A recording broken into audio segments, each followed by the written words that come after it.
今週の真心は定食は1食214円の節約しながら胃袋つかむ献立。節約記録更新しつつ家族が喜ぶ献立を考えました。ラベルにメニューを書いたらバリエラに袋をセットして早速作っていきましょう。じわじわと熱くなってきているのできゅうりを使ったレシピから。きゅうりは両端をカットしてフォークを刺して薄切りにします。塩を振って揉み込んで水分が出たらキッチンペーパーで押さえて水気を切っておく。今回は豚バラ肉、切り落としでもいいです。3分の1サイズに切ったら塩コショウして揉み込んだら袋に詰めていく。豚バラときゅうりを詰めたらあとは調味料です。オイスターソースを大さじ2、酒大さじ2、砂糖大さじ1、ごまを小さじ3、入れ忘れましたがニンニクチューブ3センチ。空気を抜いて冷凍庫に保管していきます。解凍プレートで解凍しました。火は弱めの中火で蓋をする。冷えたらほぐして火を中火にし、ゆすり混ぜたら完成です。きゅうりと豚バラの相性が良くてとっても美味しかったです。これおかわりあるって一口食べて言われたカツレツレシピ。薄切りのロースにトマトピューレを塗っていきます。とろけるチーズがおすすめです。チーズを乗せたらカレー粉、我が家は SB、これを振っていく。ロースをかぶせたらフォークで周りを一周して押し伸ばしていく。跡がついた端っこを内側に折りたたんでおきます。卵が切らしているのでバッター液は小麦粉とお水1対1で混ぜています。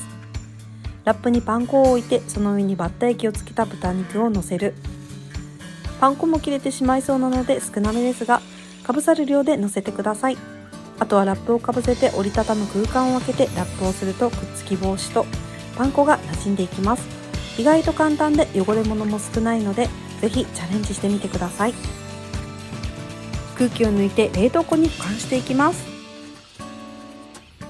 揚げるときは凍ったまま揚げていきます。油は低温160から170度で徐々に温度を上げて片面揚げたらひっくり返していく。両面揚げたら完成です。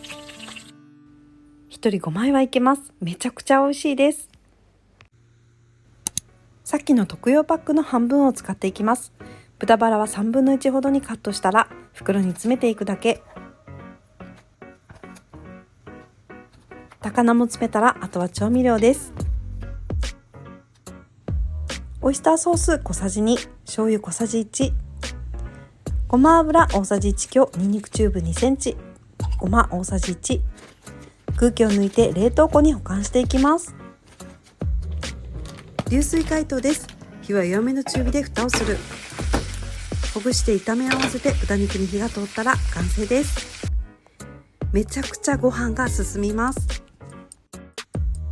ステーキ食べたいというリクエストに応えてチキンステーキレシピ。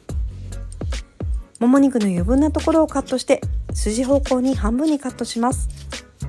あればガーリックソルト、なければ塩コショウ、両面に振っていく。もも側にニンニクチューブをすり込んでいきます。小麦粉は薄くでいいので軽くまぶしてすり込みなじませたら袋に詰めていく。もも肉は2枚を半分なので4枚分です。調味料は別だれ。玉ねぎは1/2分の1個をすりおろし、小さめのフリーザーバッグに醤油大さじ4、ポン酢大さじ1、酒大さじ4、ニンニクチューブ大さじ1、さっきの玉ねぎのすりおろし、砂糖大さじ2、混ぜたら完成です。空気を抜いてタレと一緒に冷凍庫に保管していきます。解凍プレートで解凍しました。皮目を下にして火は弱めの中火で蓋をする。 2,3 分で皮目に焼き色がこのぐらいついたら裏返してもう一度蓋をする。蓋をして 4,50 秒経ったらタレとお好みでコーンを入れます。火は弱火にして5分ほどタレを煮込み、お肉から透明の汁が出たら完成。串などで刺してみてください。めちゃくちゃごちそうでした。贅沢したいときはおすすめです。ビーフはよく作るんですが、下味冷凍にしておくとさらに時短ができます。人参は短冊切りにカット、玉ねぎはくし切りにカットしていく。キャベツは8分の1を乱切りにしたら袋に詰めていく。玉ねぎとエビは片栗粉で洗ってから入れています。たっぷりと入れたら人参とキャベツ、これを入れて完成です。お好みで豚肉入れてもいいです。オイスターソース小さじ2、鶏ガラスープの素小さじ2、醤油小さじ2、空気を抜いて冷凍庫に保管していきます。解凍せず凍ったままフライパン入れたら弱めの中火で蓋をする。ほぐれてきたらお湯で戻したビーフンを入れて完成です。おかずとして食べましたが美味しかったです。ベビーホタテが安かったのでうまみたっぷりの炊き込みご飯のレシピ。耐熱ボウルにホタテとみりん、お酒大さじ 1.5、醤油大さじ1、めんつゆ2倍濃縮大さじ2、砂糖大さじ1、これを混ぜます。600ワットで2分レンチンして冷ましてからつゆごと袋に詰めたら完成。空気を抜いて冷凍庫に保管していきます。2合のお米を研いで炊飯器に解凍したホタテの煮汁だけを入れます。次に白米2合炊きのメモリまでお水を入れたら最後にホタテを追加する。あとは通常炊飯か早炊きで完成。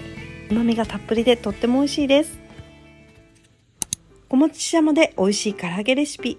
酒と醤油大さじ 1.5 ずつかけて軽くなじませたら冷蔵庫で10分ほど寝かせます。あとは片栗粉を大さじ3、小麦粉を大さじ2、タッパに入れてししゃもに絡めていく。下味をつけているので絡みやすいです。ラップをしてタッパのまま冷凍庫へ。固まってから袋に詰めるとひっつかなくなります。詰めたら冷凍庫に保管していきます。揚げるときは凍ったままの状態で低温から油を薄く敷いて揚げていきます。火は弱めの中火で170度の目安で転がしながら両面に焼き色をつけてカラッとしたら完成です。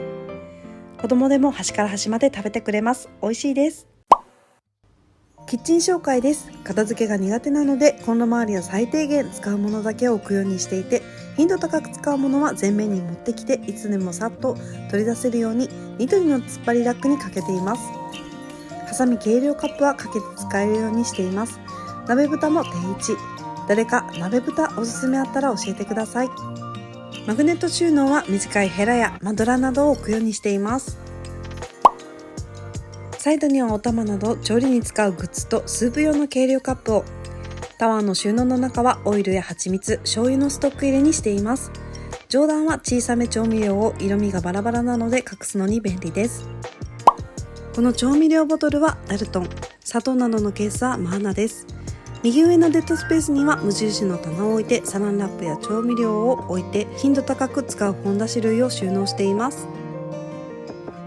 無印の棚を縦にかけてスープ系のお椀とそこそこに使うブンブンチョッパーを置いています。2連にしたのでまだまだ考案中です。